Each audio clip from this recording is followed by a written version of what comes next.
Nganong mga suko man jud ang mga tao na makadungog sa mensahe sa Ginoo, labi na sa kamatuoran, makaingon dayon na hilabtanon, himantayon, moingon dayon na dili baya ang kinabuhi ang ilang gisgutan, ang pulong baya sa Ginoo ang gisgutan. Nganong sakit ang pulong sa Ginoo? Atong basahon diri sa Hebreo 4 verse 12. Kay ang pulong sa Dios buhi ug maabtik ug mas hait pa kaysa bisan unsang espada nga duhay sulag. Modulot kini hangtod sa kinahilagman sa kalag ug sa espiritu, hangtod sa dapit diin nag-abot ang lutahan ug ang kauyukan, nag-usisa kini sa mga tinguha ug unahuna sa kasing-kasing sa tao.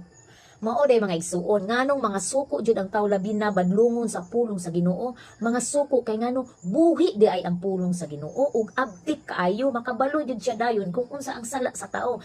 Nasayo jud ang balang espiritu kung kinsa ang naminaw, kung unsa ang sala katong naminaw.